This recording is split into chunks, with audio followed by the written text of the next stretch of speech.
you're well, hope you're well. Hope you're swell. Hope you're wavy. Hope you're gravy.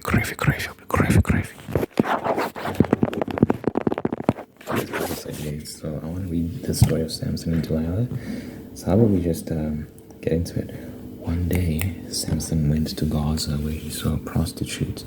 He went in to spend the night with her. Don't do that. The people of Gaza were told, Samson is here.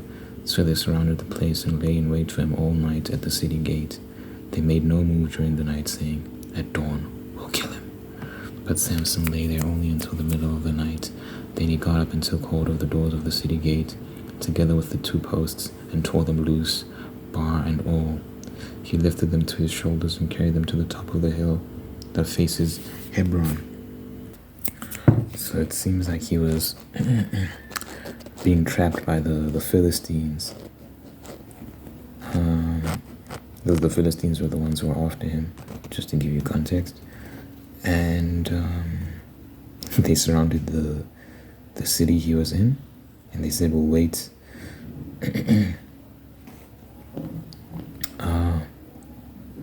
I think they would wait for him until the morning, but he woke up in the middle of the night, and then he just tore open the city gates and went out. Sometime later, he fell in love. If you don't know the story of Samson, he's a very strong guy, supernaturally blessed with strength. That's his whole thing. Sometime later, he fell in love with a woman in the valley of Sorek, whose name was Delilah. The rulers of the Philistines went to her and said, see if you can lure him into showing you the secret of his great strength, and how we can overpower him so we may tie him up and subdue him. Each one of us will give you 1,100 shekels of silver. So Delilah said to Samson, tell me the secret of your great strength and how you can be tied up and subdued. So she's obviously working for the Philistines and trying to trick this guy who's in love with her into giving her the secrets of his strength. Samson answered her, if anyone ties me with 7 fresh bowstrings that have not been dried, I'll become as weak as any other man. Then the rulers of the Philistines brought her 7 fresh bowstrings that had not been dried, and she tied him with them. With men hidden in the room, she called to him, Samson, the Philistines are upon you. But he snapped the bowstrings as easily as a piece of string snaps when it comes close to a flame. So the secret of his strength was not discovered. Then Delilah said to Samson, you have made a fool of me. You lied to me. Come now, tell me how you can be tied. He said, if anyone ties me securely with new ropes that have never been used, I'll become as weak as any other man. So Delilah took new ropes and tied him with them. Then, with men hidden in the room, she called to him, Samson, the Philistines are upon you. But he snapped the ropes off his arms as if they were threads. Delilah then said to Samson, all this time you have been making a fool of me and lying to me. Tell me how you can be tied. He replied, if you weave the 7 braids of my head into the fabric on the loom and tighten it with the pin, I'll become as weak as any other man. So while he was sleeping, Delilah took the 7 braids of his head, wove them into the fabric, and tightened it with the pin. Again she called to him, this is ridiculous, Samson, the Philistines are upon you. He awoke from his sleep and pulled up the pin and the loom with the fabric. Then she said to him, how can you say I love you when you won't confide in me? This is the 3rd time you have made a fool of me and haven't told me the secret of your great strength. With such nagging she prodded him day after day until he was sick to death of it. So he told her everything. No razor has ever been used on my head, he said, because I have been a Nazarite dedicated to God from my mother's womb. If my head were shaved, my strength would leave me, and I would become as weak as any other man. When Delilah saw that he had told her everything, she sent word to the rulers of the Philistines, come back once more, he has told me everything. So the rulers of the Philistines returned with the silver in their hands. After putting him to sleep on her lap, she called for someone to shave off the 7 braids of his hair, and so began to subdue him. And his strength left him. Then she called, Samson, the Philistines are upon you. He awoke from his sleep and thought, I'll go out as before and shake myself free. But he did not know that the Lord had left him. Then the Philistines seized him, gouged out his eyes, and took him down to Gaza. Binding him with bronze shackles, they set him to grinding grain in the prison. But the hair on his head began to grow again after it had been shaved. Now the rulers of the Philistines assembled to offer a great sacrifice to Dagon their god and to celebrate, saying, "Our God has delivered Samson, our enemy, into our hands." When the people saw him, they praised their God, saying, "Our God has delivered our enemy into our hands, the one who laid waste our land and multiplied our slain." While they were in high spirits, they shouted, bring out Samson to entertain us. So they called Samson out of the prison, and he performed for them. When they stood him among the pillars, Samson said to the servant who held his hand, "Put me where I can feel the pillars that support the temple, so that I may lean against them." Now the temple was crowded with men and women. All the rulers of the Philistines were there, and on the roof were about 3,000 men and women watching Samson perform. Then Samson prayed to the Lord, "Sovereign Lord, remember me. Please, God, strengthen me just once more, and let me with one blow get revenge on the Philistines for my 2 eyes." Then Samson reached toward the 2 central pillars on which the temple stood, bracing himself against them, his right hand on the one and his left hand on the other. Samson said, "Let me die with the Philistines." Then he pushed with all his might, and down came the temple on the rulers and all the people in it. Thus he killed many more when he died than while he lived. Then his brothers and his father's whole family went down to get him. They brought him back and buried him between Zorah and Eshtaol in the tomb of Manoah his father. He had led Israel 20 years.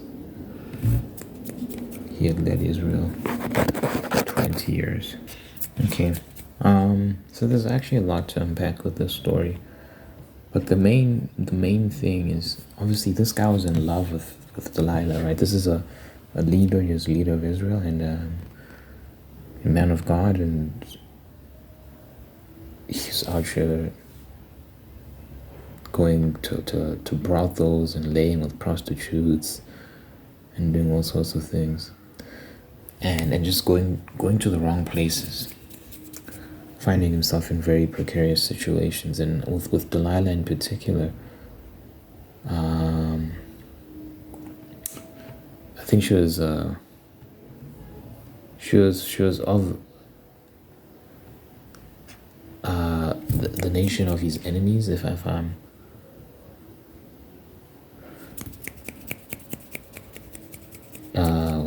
because the valley of Sorek, I'm trying to see where that's from. Anyway, the point is, Delilah wasn't a good woman, right? And he should have practiced judgment and discernment, and he didn't. And you see the gradual breaking down, right? So I think one of the things you can take from this is when you think about, like, she's like, "Tell me the secrets to your strength, tell me the secret," and she's repeating this. A metaphor that can be drawn out of that is when you place yourself in the wrong environments in your life, you have to be tempted, and you surround yourself with bad company and so on and so forth. There's a gradual breaking down that leads to your eventual destruction if you allow it. So you have to be very careful about who you love and who you're friends with, who you surround yourself with, because they can influence you and make you do things that you never thought you'd do. Like this guy gave up the secret to his strength because she kept pestering him and nagging him, and he trusted her even though he shouldn't have trusted her. He practiced very, very poor judgment, and she betrayed him because she loved money more than she loved him. And we've all been in positions, well, I don't know if we've all been, but I've been in positions where I have feelings for someone that I just know is not good for me. Like, I just know that this person is not good for me, but you entertain them anyways, which is not good. You should practice judgment, you should practice discernment, and be like, I can do better than this. And then, be prayerful, be humble, submit yourself to the Lord and say, "Lord, I want you to guide me. I don't want to be guided by my own whims. Please be merciful on me, and then allow me to be guided by your hands. And if I do stray sometimes, again, have mercy on me, and then help me get back on course." I think that's important because Samson was someone with so much potential. He had this man blessed with this incredible strength, and he had so much going for him, but he struggled with lust, he struggled with arrogance and disobedience, and in the end, it led to his destruction. You know what I'm saying? So he didn't have to die the way he died, with his eyes gouged out, and he's performing for his enemies. They're making a mockery of him. They're making a mockery of his God because of how he behaved. And now they're saying his God must be some useless God, because look at him. Where's your God now, Samson? Look, they were laughing at him. Now, obviously, he got revenge in the end and killed all of them. So that was God saying, "Here I am." But it didn't have to end that way. It never had to get that bad. I think he could have made different decisions that would have given him a long, fruitful life, where he was married to a good woman, and he would have led Israel for way more than 20 years. And he made the wrong choices. So there's another lesson in that, which is God can use very flawed people to exact his purposes. You know what I'm saying?